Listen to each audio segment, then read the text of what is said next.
The Sun newspaper appears to be having some significant financial troubles. So we all know the Sun. I think a lot of people have a very, very negative opinion of the newspaper. The stuff they put out online and the stuff they put out on print, equally as well, it has a complicated relationship with the truth, doesn't it? To put it very, very lightly. Whether it's reporting those baseless and disgusting false accusations regarding the Hillsborough tragedy, or any of the myriad of random stories that they just kind of pluck out of thin air, off quotes that they take out of context, or all these different things to try and undermine people who are standing up for working people.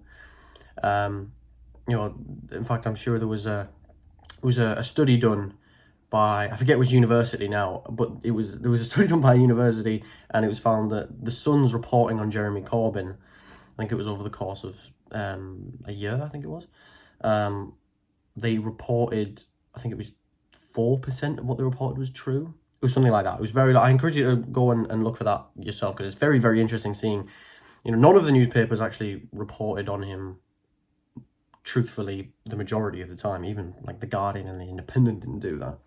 So it's quite interesting to read. But yeah, so the Sun, the Sun is it's just a dodgy newspaper, isn't it? But according to accounts from the news media group that is part of News Corp, the massive media sort of conglomerate owned by Rupert Murdoch, a guy who, of course, also he owns Fox News, and has been kind of responsible for spreading a lot of misinformation, especially stuff about climate and wealth redistribution policies and things like that, here in the States, in Australia, and in many other countries as well. So they reported that they had lost £200 million in the financial year ending in June 2020. So that's a lot of money. And apparently their profits decreased by 23% compared to the previous financial year. That is mind-boggling. Oh, no, might not have been profits, or I think it was revenue. Their revenue. So they are essentially, they're treading water, but they're running out of energy. It's in a really, really dodgy position. And what's fascinating is that the effects of the phone hacking scandal with the News of the World in 2011, for those of you who aren't familiar, a newspaper organization that's part of this news group owned by Murdoch, that's part of News Corp, was found to have been hacking people's phones to listen in on conversations and ascertain information from text messages, I think maybe emails as well. There was a lot of stuff going on, and in 2011 the whole case came to a head. And obviously the News of the World used to be a very a massive, very influential newspaper. It doesn't exist anymore, and that's because of all of that horrendous those horrendous practices that totally interfere with people's privacy. So that is still causing a lot of damage. There's an article by Left Foot Forward that you should go and read. We'll link that in the description. And that article essentially lays out how it's still accruing these massive checks that it needs to be spending on fighting these legal battles, because it is still causing a headache for Rupert Murdoch. And that's a good thing, because of course it's a horrific invasion of privacy, and it's really everything the media should not be.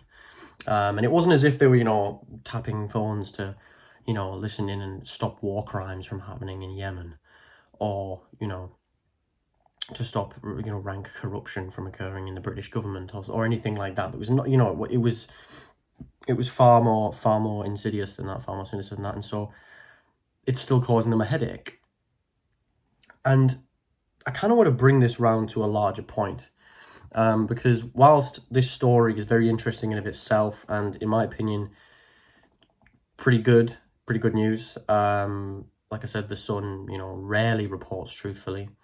And even if a lot of the facts are true, the angle is very much biased in a in a direction that does not represent the realities of what we need as a society and what working people need, regular people need. So the Sun being in this difficult situation, and Rupert Murdoch reportedly has even said that its value is zero. It has no value. So that is not just interesting. It's one of those stories where we have to kind of take stock of the opportunity here. We have an opportunity to really transform the media. And the way, if we transform the media into a sphere that isn't kind of bogged down and restrained by a handful of billionaire owners, 80% of the UK's media is owned by 5 billionaires. Now, that is extremely concerning because that's how we get our information, And then, of course, all of us only use a handful of social media companies, and they have all of these issues, especially Facebook. So we need to accept that the situation is very, very poor right now, but we have an opportunity. If we can change it from that, the way it is right now, and, especially in the UK, this kind of Westminster-centric kind of bubble that we often find is in place. And instead, we create something that's much more equitable and democratic. We're talking about worker cooperatives, things like that. We create stuff that's much more grounded, that's much more geographically spread out. So, we have people reporting up from all over the country rather than almost everyone being concentrated in Westminster. And if they're not in Westminster, they're in another city. They're either in Manchester or they're in Edinburgh or Cardiff or wherever. If we can do that and have an emphasis on general employee ownership, and of course, most importantly of all, telling the truth and standing up to those in positions of power, whether it's corporate or political power, then we'll see our democracy will not just live to fight another day. It won't just survive, which feels like we're kind of constantly doing that in a lot of Western countries at the moment, like especially in America. Like we're just fighting so that our democracy can live to fight another day. It can just, we can get it to survive just a tad bit longer while we actually try, those of us who want to really shake things up and really make things a lot more democratic. And, we're talking about wealth redistribution and a Green New Deal and all these kind of things, public ownership, until we can finally actually make that change happen. Our democracy won't just survive in a situation where we have, a decent media. It will thrive. It'll thrive because when you have well-informed citizens and well-meaning journalists and a robust system for speaking truth to power, I know it's a cringy phrase now, but it sums it up very well, then, democracy is much, much more likely to be very successful. So, politicians will have to actually do what the people want, and often we don't see that, and there's obviously a severe lack of integrity in politics.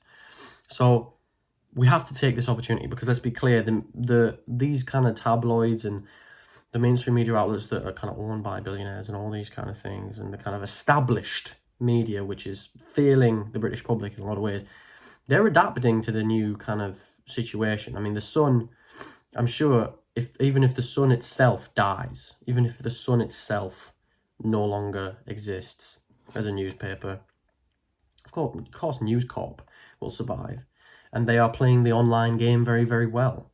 And a lot of these organizations are, and of course we have newer ones like Turning Point, and PragerU, and Ben Shapiro and Stephen Crowder, and and all these people, and the list goes on and on and on and on. So what we need to make sure we're doing is actually we cut through the noise and tell people, look, we're going to tell it like it is.